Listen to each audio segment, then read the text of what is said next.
ജോലിയുടെ പ്രയാസം ഓർത്തുകൊണ്ട് നോമ്പ് ഒഴിവാക്കുക. അപ്പോൾ കാലയെ കൂട്ടി നോമ്പ് ഒഴിവാക്കിയിട്ട് ജോലിക്ക് പോവുക, നോമ്പെടുക്കാതെ. അങ്ങനെയല്ല അതിൻ്റെ പ്രതിവിധിയായിട്ട് പറയുന്നത്.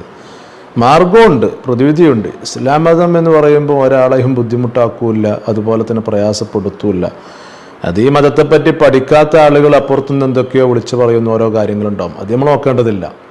നമ്മുടെ മതത്തിൽ എല്ലാത്തിനും എന്തുണ്ട്, അതിന് ഓരോ നിയമങ്ങളുണ്ട്. അതുപോലെ തന്നെ അത് വളരെ ഭംഗിയിലും അതുപോലെ തന്നെ വളരെ പ്രയാസപ്പെടുത്താത്ത രൂപത്തിലുമൊക്കെയാണ്. ഇപ്പോൾ ജോലി ചെയ്യുന്ന ആളുകൾക്ക് ഒരു നിലക്കും നോമ്പ് ഒഴിവാക്കാൻ പറ്റൂല, അതുപോലെ തന്നെ നോമ്പ് എടുത്തോളണം എന്ന് പറഞ്ഞാണ്ട് ഇസ്ലാം കർക്കശമായി കൊണ്ട് അടിച്ചേൽപ്പിക്കുന്നില്ല.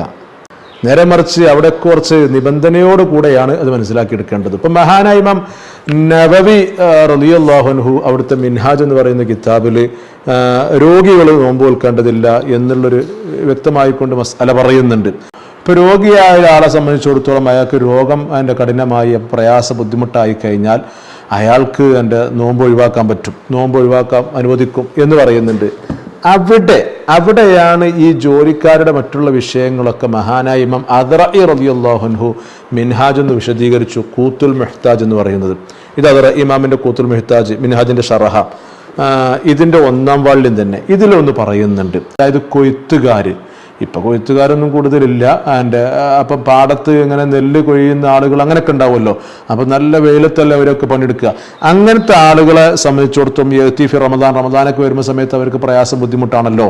അപ്പം അവരോടൊട്ടുള്ള നിർദ്ദേശം മഹാനവർ അദ്റഈ ഇമാമൊക്കെ പറഞ്ഞ എന്താണ്, അന്നഹു യജിബു അലൈഹിം അന്നിയ്യത്തു കുല്ല ലൈലത്തിൻ, എല്ലാ ദിവസവും നോമ്പെടുക്കണം.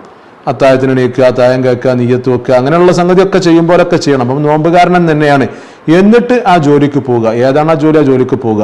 സുമ്മ ലിമൻ ലഹിഖഹു മശഖത്തുൻ ഷദീദത്തുൻ, എന്നിട്ട് ആ ജോലിയിൽ നിൽക്കുന്ന സമയത്ത് അവർക്ക് പ്രയാസം ബുദ്ധിമുട്ടാണ്, ആ നോമ്പ് മുന്നോട്ട് കൊണ്ടുപോകാൻ കഴിയൂല, വല്ലാത്ത പ്രയാസം, വിഷമം, വെള്ളത്തിന് ദാഹിച്ച് തൊണ്ട വരണ്ട്, അങ്ങനെ ഇനി പിടിച്ചു നിൽക്കാൻ കഴിയൂല എന്ന് തോന്നിക്കഴിഞ്ഞാൽ അയ്യഫ്തുറ ഹീനഹിദിൻ, ആ സമയത്ത് അവർക്കൊക്കെ നോമ്പുറിക്കാൻ പറ്റും. അപ്പം മനസ്സിലായില്ലേ? അപ്പം ആ സമയത്ത് നോമ്പുറിക്കുക, യാതൊരു പ്രശ്നവുമില്ല, നോമ്പുറിക്കുക. പിന്നെ ആ നോമ്പ് ഖളാ വിട്ടേണ്ടി വരും. വമല്ല ഫല, അല്ലാത്ത രൂപത്തിൽ പറ്റൂല എന്ന് പറയാൻ ഇവിടെ പറയുമ്പോൾ ഏത് നാളെ കഠിനമായ ജോലിയാണ്, അതുകൊണ്ട് ബുദ്ധിമുട്ടുണ്ട്, വിശക്കത്തിൻ്റെ, വെയിൽ കഠിനമാണ്, അപ്പം അതുകൊണ്ട് ഞാൻ അപ്പം തന്നെ നോമ്പ് നിൽക്കുന്നില്ല എന്ന് പറഞ്ഞുകൊണ്ട് നോമ്പ് നിൽക്കാതെ പണിക്ക് പോകുന്ന അങ്ങനെയല്ല. എല്ലാ ദിവസവും അവനറിയാം നാളെ പ്രയാസമാണ്, വിഷമാണെന്നൊക്കെ അറിയാം, എന്നാലും ഒന്ന് എടുത്തു പോയി നോക്കുക. എവിടെ വെച്ചിട്ട് അവന് കയ്യൂലാൻ തോന്നിയാൽ അവിടെ വെച്ചുകൊണ്ട് അവന് മുറിക്കാൻ പറ്റും എന്നാണ് പറയുന്നത്.